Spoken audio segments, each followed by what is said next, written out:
Let's read our text and then dive in. Jeremiah chapter 2, verse 9. Jeremiah says this from the words of the Lord to the nation of Israel. It says, "Therefore I still contend with you, declares the Lord." Not the words you want to hear from God, right? Like, I contend with you. There's an issue, there's a problem, there's something I want to confront you with. So when God starts out with, "I contend with you," it's not going to go well, right? Can we all agree? It's a bad way to start. But this was Israel's condition. So he says, I contend with you, declares the Lord, and with your children's children will I contend. So the next generation down and the generation after them. And what we're going to find is that when God contends with his people, he does it out of love and out of mercy and in grace. The fact that God would confront, the fact that God would contend with his people is grace. But notice why he contends with them. What's the issue that they're facing?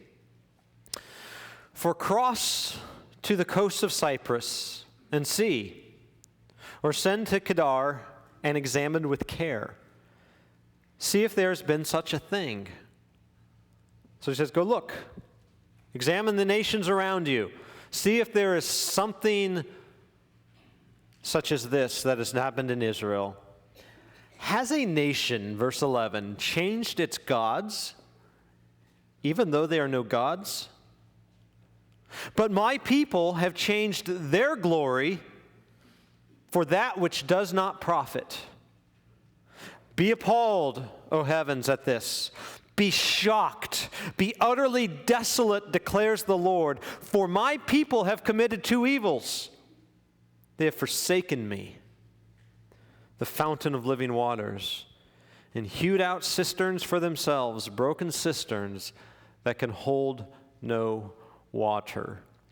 In this text, we find Jeremiah, the prophet of God, the mouthpiece of Yahweh, delivering this warning to the nation of Israel from God, saying, there's a problem. We got issues. In fact, we have something that should shock you. Something that you should be appalled by. Something so wicked that it should cause you to shudder when you hear about it. To the point where he says, examine the nations around you. See if something so almost ridiculous has ever happened before, that a nation would exchange the real God, a God that has power, a God that has proven his faithfulness over and over and over again, that they would say, no thank you, I think I'll worship an idol.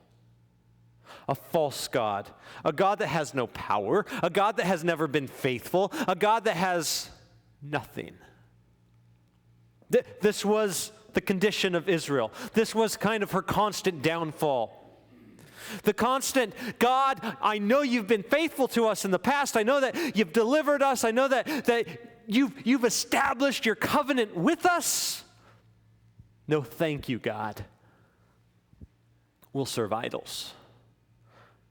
Now, a lot of times the idolatry that Israel would fall into was, hey, man, maybe we're not getting from Yahweh what we want, so maybe this idol or this God over here that the Canaanites served or whatever, maybe this God will give us, kind of what we want. And so idolatry, particularly in the ancient Near East, was a form of manipulation. There's a form of manipulating the gods to get what you want. And time again, Yahweh declares, I will not be manipulated. I've established my covenant with Israel. You guys have sworn the oath that you would do all of these things, and as such, you will receive the covenant blessings. But if you forsake my covenant, the covenant curses would fall upon you. And time again, don't we see Israel forsaking that covenant and God declaring the covenant curses? And Israel would ultimately be swept away from the land, away from the presence of God, into exile. But God is coming to his people. And he's making some statements that say, be appalled, be shocked. Because what you are doing is you have changed your glory for that which does not profit. And so what we're going to see in this text is the futility of idolatry. The absolute emptiness, the absolute waste that chasing idols leaves the people of God. So what Israel did is Israel spent a lot of time and effort chasing idols. And so what God says is ultimately this idol chasing, this pursuit of something other than God, this pursuit of something you think will satisfy you apart from God, this pursuit of that will ultimately, at the end of the day, cause you to waste your time and waste your life. And so let's unpack the text. First of all, we see that God confronts Israel with their idolatry. All right, so there's a confrontation. All right, God says, I contend with you. I contend with your children's children. And so Israel is forsaking her covenant relationship with Yahweh. And so Yahweh comes down and through the prophet Jeremiah and says, I'm going to contend with you. I'm going to confront you. And oftentimes what happens through the word, through the preached, proclaimed teaching of the word of God is, what does God do? God confronts, doesn't he? That's painful, isn't it? Like none of us in here is sitting here saying, I love to be confronted when I'm wrong. Like that's so awesome. Like yeah, just tell, like, man, anytime I'm wrong, just come and tell me. Like we hate that, don't we? Like when we're confronted, it stings and it hurts. And what happens generally is this pride that we all possess kind of starts to build up within us. I mean, those of you that have children, you know what this is like, right? Like, part of what we do as parents is we confront, don't we? And I laugh because it seems like that's all I do sometimes as a parent, right? It's just constant confrontation, constant confrontation. All right, so I have 4 children. I have 3 boys and a daughter. All right, my daughter she's 7 months old and just amazing right now. Like she is one of the just this bright light in my life. She's happy. I mean, she's such an awesome baby. She's happy most of the time. Like God really blessed us with a baby that sleeps well, you know. But you know what? I don't really have to confront Ella right now. She's 7 months old and really not a lot of confrontation. I have an 8-year-old son. Yeah, in fact, my 8-year-old son, when he was my daughter's age, was very similar. Just a really good baby. Happy, you know, slept well, you know, a joy to be around. So I'm a little nervous about my daughter, you know, once she... Like I work with teenage daughters, or you know, some of your teenage daughters, and you guys are awesome, by the way, teenage girls, you know, junior high girls. Listen, you guys are awesome, but I'm just you freak me out a little bit sometimes, right? Okay, and I'm freaked out because one day I'm going to have one in my home, a teenage daughter, okay, and it freaks me out a little bit, all right, but why do okay, my 3 boys, okay. When they do wrong, and I confront them, say, hey, change your attitude. Hey, what you're doing is wrong. Don't talk to your mom like that. Don't talk to me like that. Okay, there's this constant, I'm contending with you, bro. Son, he's not my bro, he's my son. I'm contending with you. I'm coming at you. I'm confronting you. Why do I do that? Because I hate my children? Because I don't like my sons? Now, my son would say that. So I confront, oh, you're so mean. Anyone? How many parents? You're mean. You get that one. Yeah, man, look at you. You all are so mean. Man. You're mean, Dad. You don't like me, Dad. How many of you got that one? You just don't like me. Like right now I don't. But why do we do that? Because we hate them? Man, we love them, don't we? It is this desire in our hearts to say, son, I want your heart. And I don't just want your behavior. I don't just want you to act right. Son, I want your heart. I want to go after what's going on inside of you. Inside your heart, inside your soul, inside your mind. I want your heart. And so I'm going to contend with you, son. I'm going to confront you. I'm going to discipline you because in grace, I love you.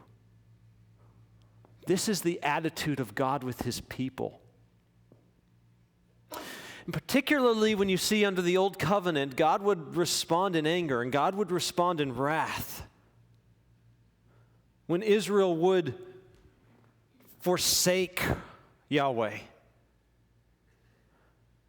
But there is at the end of the day this idea. It is the Hebrew word hesed that's translated in the ESV, which I think is the best translation, steadfast love.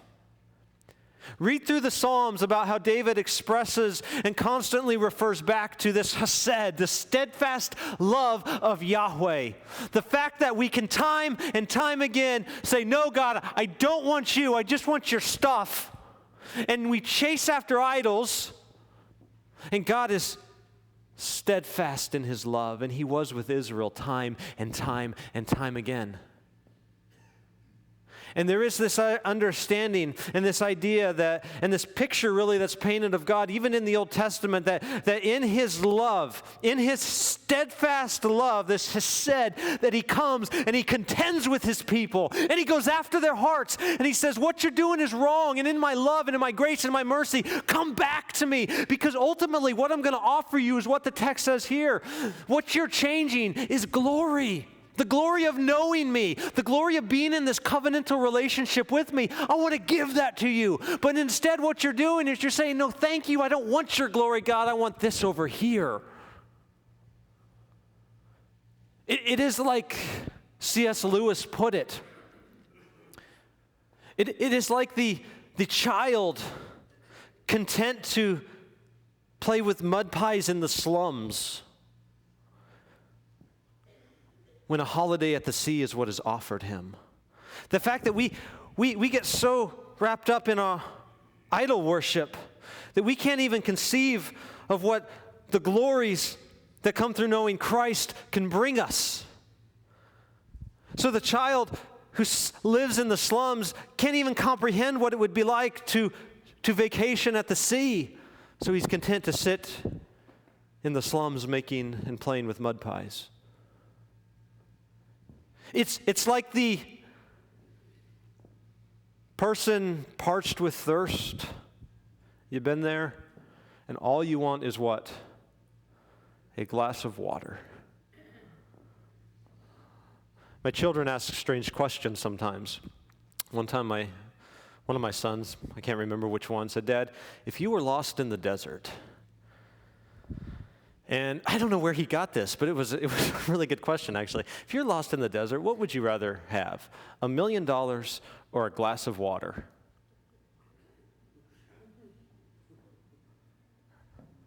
Like you're in the desert, you're parched with thirst. Hey, here's $1 million check.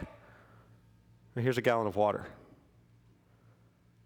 I'm taking the water, right? All right? And so when we're parched and we're thirsty, and our souls are aching for something more, something deeper, something that will satisfy. It's like taking a glass, needing water, but drinking sand.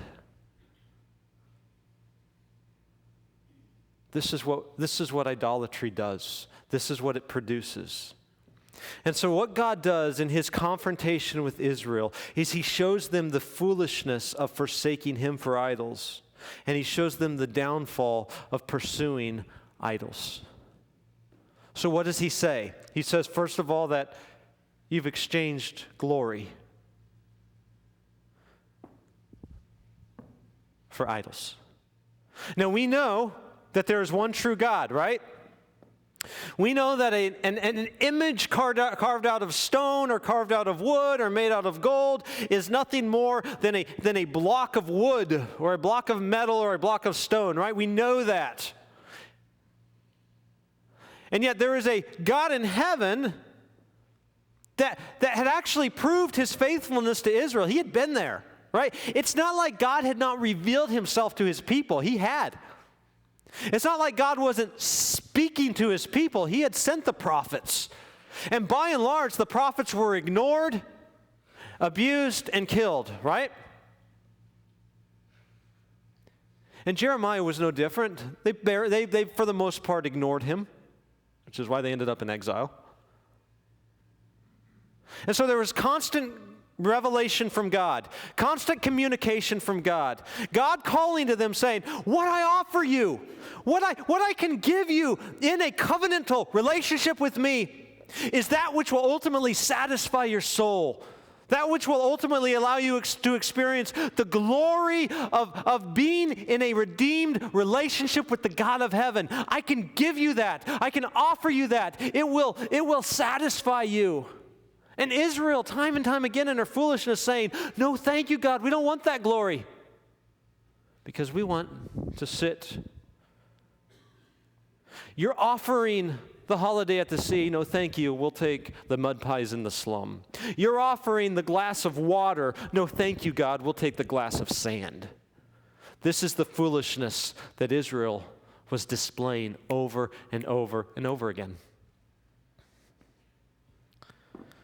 He shows them also the downfall because notice the picture that he paints. He says, my people have committed two evils. Then he says what? They have forsaken me, the fountain of living waters. Okay, so Jesus God referring to himself as this fountain of living water. Okay, so we have this image of the water that we've talked about. So here is that which will satisfy. Okay, so this fountain of living waters, and so water in the desert was satisfying. It met your needs, and so I offer you water. You're drinking sand. So you've forsaken what I've offered you, and then he says you have hewn out cisterns, broken cisterns that can hold no water. And so the picture of water is very important in this text because it is that which satisfies. It's that which is necessary for life, right? How long would you live if you didn't have water? Not very long, right? So water is essential for living. Water is essential for life, particularly in the ancient Near East. They would have rainy seasons, and when it would rain, it was very, very important to capture as much of the water as possible, right? So they would dig out a cistern, okay? And a lot of times it was hewed out of rock, and so imagine how long it would take to dig out a cistern out of rock. A very long time. Like you would spend days, weeks, months. You'd be digging it out, chipping the stone, digging the dirt, chipping the stone, digging the chert. You would spend countless hours working. Why? So that when those rains fell and the water flowed into that cistern, it would fill up and then you would have water enough to survive until those rains came again and filled up that cistern again. And so it was very important that these cisterns be dug well, that they be dug as deep as possible, and that they be dug in a place where the water would flow into them. But what does God say their idolatry is likened unto? You spending hours, weeks, months, working, pouring into, digging, chipping away rock. The rains come, right? You've put all this work into this cistern. Blood, sweat, and tears into it so that you can survive, so that you have water that gives life. The rains come, right? That cistern begins to fill. The rains stop. You go to bed at night. You come out the next morning to dip for water, and it's empty. Why? Because what happens is sometimes those rocks would crack. And if the rock cracked, the cistern was broken and the water leaked out. so that all of that work that you did, all of that time that you spent building and pouring into this cistern was a complete and utter waste of your time. Because you just built something, you just dug something that was broken. And now you've wasted all of that time. And now when the dry season comes, you have no water. This is what God said Israel is doing in her forsaking of Yahweh. Saying you are working at worshiping idols. You're putting a lot of effort into this pursuit of that which will ultimately leave you lifeless, leave you empty, and leave you without anything. And so this is what God confronted Israel with, her idolatry, which ultimately did leave her empty. Oh, the wasted time, the wasted energy that comes from our pursuit of idols. And so what is the word for the people of God today? What is the application as we look at, okay, Old Covenant Israel struggled with this for sure. God sent the prophets along, they ignored them, and God ultimately led them into exile. What about the people of God today? What about her church today? Do we have any similarities to Old Covenant Israel? Do we have idols that we chase after? Do we exchange the glory of knowing the living Jesus for that which will ultimately leave us empty? Do we? And so the challenge to the people of God today, to His church today, is no different. It's God coming to us saying, hey, I contend with you. You're exchanging the glories of knowing a living Jesus. This one who has shed His blood for you so that your sins could be removed, so that you who were once His enemy, you who were once His adversary, could be made His child, could be made sons and daughters of the living God. This is what Christ did 2,000 years ago when He hung on a cross and then 3 days later rose again. He proves His faithfulness to His people. And yet Israel had forgotten about God's faithfulness. Israel had forgotten about God's power. Israel had forgotten how God had been there showing this steadfast love to them. And so what do we as the church do today? We forget the cross, don't we? We forget the Christ hung on a cross, bleeding, suffering, so that we could be brought into a relationship with Him, so that we could be satisfied, so that He could be our fountain of living water, so that He could be that which satisfies our souls. But what happens is we forget about the Christ on the cross, don't we? We forget about what He's done to redeem us, and we begin to look around us. And we say, that'll satisfy me. I'm going to chase that. That'll fill me. I'm going to pursue that. So in our foolishness, in our ignorance, we begin to pour into our idols. We begin to dig cisterns that can hold no water. Because we are not brought back to the Christ of the gospel. We have not learned to see and savor the Jesus that hung on the cross for us. And when we begin to see other things and we begin to savor other things above Jesus, we begin to walk down a path of idol worship. So let's talk about some of our idols. Let's talk about some of those things that we begin to pursue, that we begin to exchange for our relationship with Jesus. And I see this in the church, and I see these things in my own life. So let's get practical, all right? One of the things that I will tell you, men, first of all, is that women make really bad gods. I'm just going to say that, okay?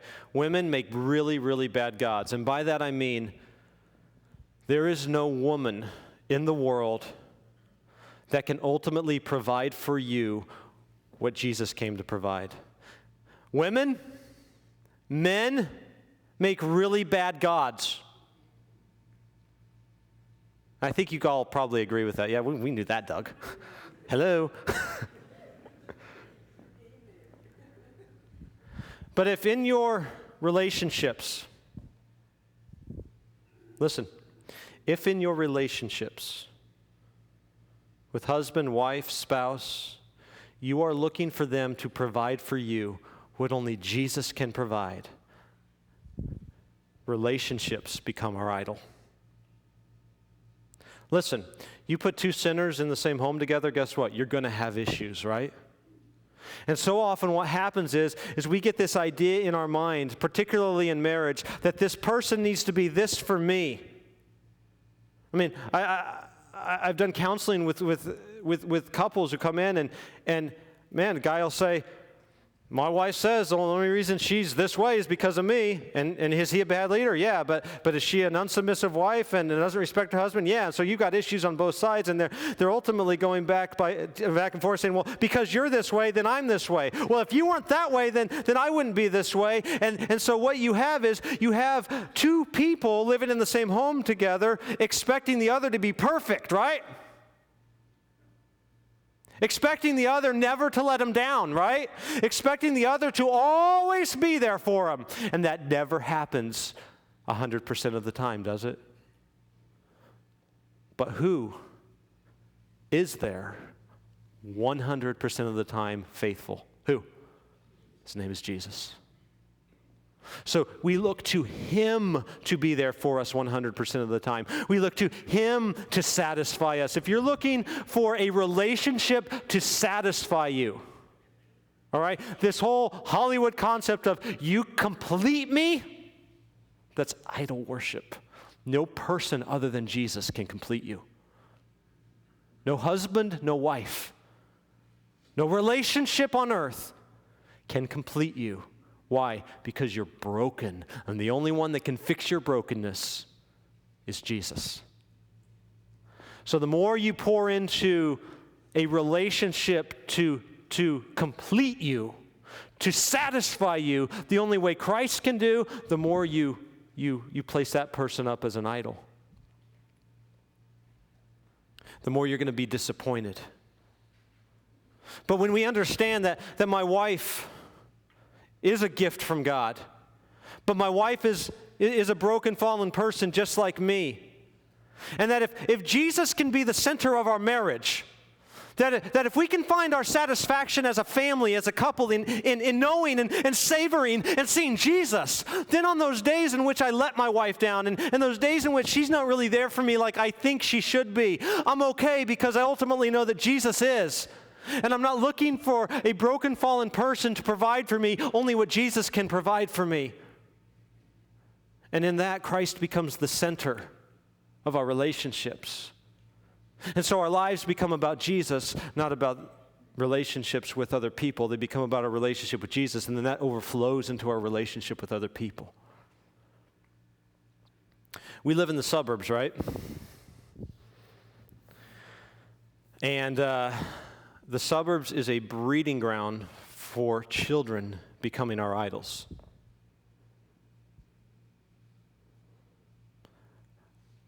I love my kids and I love them to play soccer. We do soccer. We're in Souderton soccer right now, and it's Tuesday night, it's Thursday night, and it's a lot of fun. And I think I've learned, I don't know that my kids will be getting the scholarship. Okay? I'm okay with that. In fact, I had to learn early on, if they don't want to play, like if one of my boys came to me and said, Dad, I'd like to play the piano. I want to quit soccer and play the piano. I got to be cool with that. Not that the piano's bad. The piano's awesome, all right? But as a guy, there's just something about a guy seeing your son dominate on the field, right? And come back, like the other day, my oldest son got the game ball, right? So the coach said, hey, Titus played awesome tonight. He got the game ball. I'm like, yes, right? But if my child becomes my glory,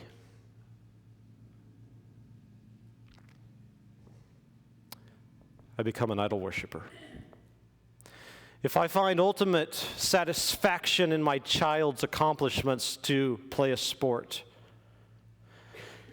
so I push them, and we're not just. I mean, and it's easy to do these days, right? When I was a kid, sports had seasons, right?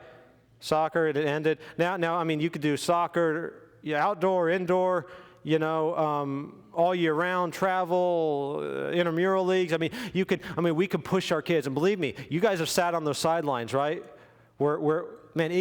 It gets crazy, right? You get parents that are whether they're living through the glory of their 8-year-old's athletic ability.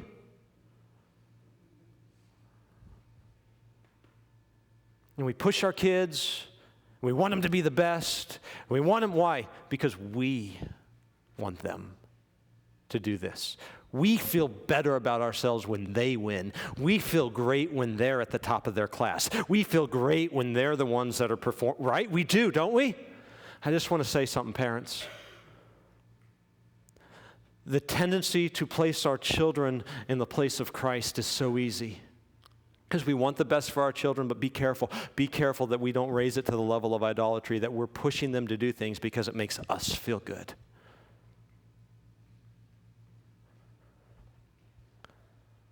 Allow Christ to grab their hearts. And if you teach your children that they are on the throne of the house, they will believe it.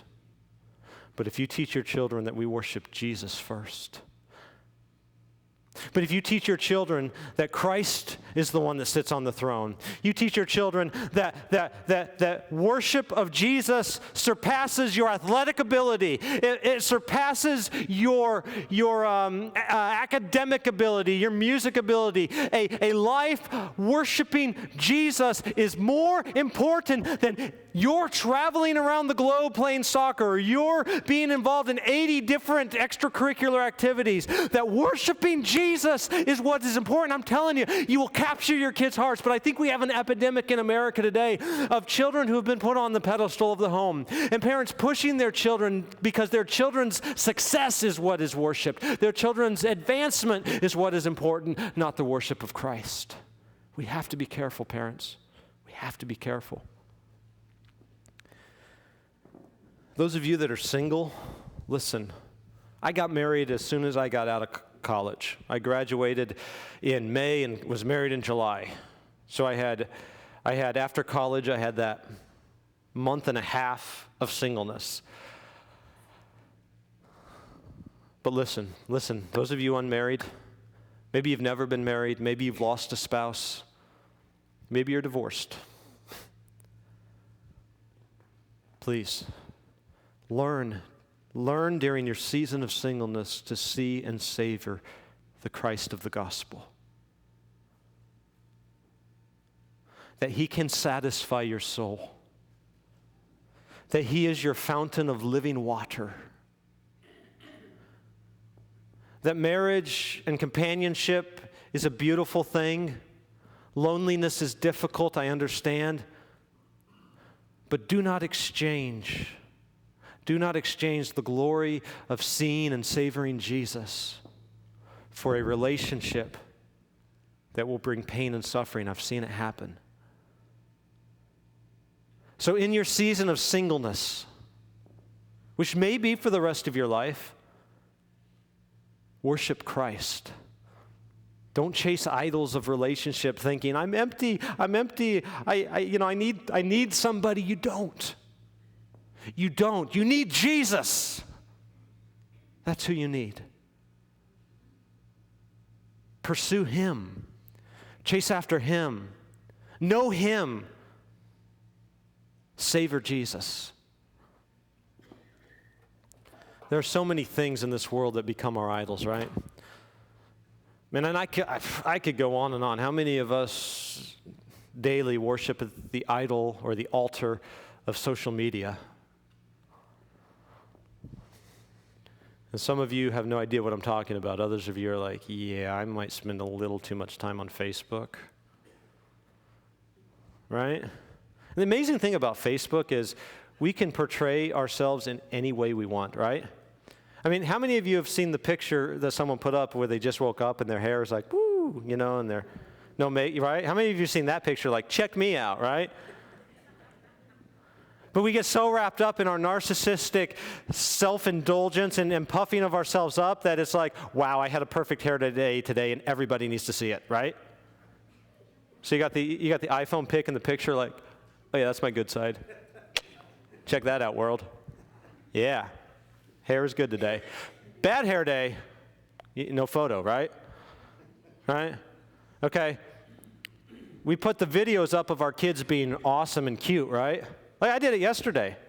Like I was up here setting up, and I don't know, some of you probably saw it. My kids were, playing on the piano here, and Drew was up here doing some weird dance to the music, and it was funny and it was cute. So, oh yeah, that's awesome. I didn't put up the video of, me freaking out on, one of them for, whatever, right? Okay? And so we can become so consumed with ourselves. Listen. We can be the idol of our lives, can't we? I need people to look at me a certain way.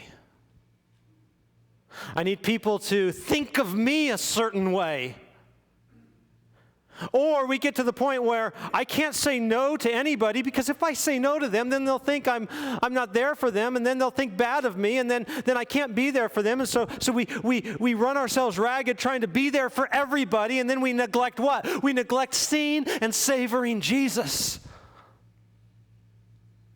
That our security is not in what other people think of us, that we take ourselves off of this throne, that we put Christ up there and we see and savor him. We don't find comfort in what other people ultimately think of us. We find our comfort in knowing that Christ has redeemed us, and on our worst day, he still loves us. Listen, we have a lot of toys in this age, don't we? Like we are a culture that is consumed with our trinkets and our toys, right? Like how many of you had to do it? I won't make you raise your hand, but maybe I should. You had to go out and you just had to get Apple's new fingerprint scanner.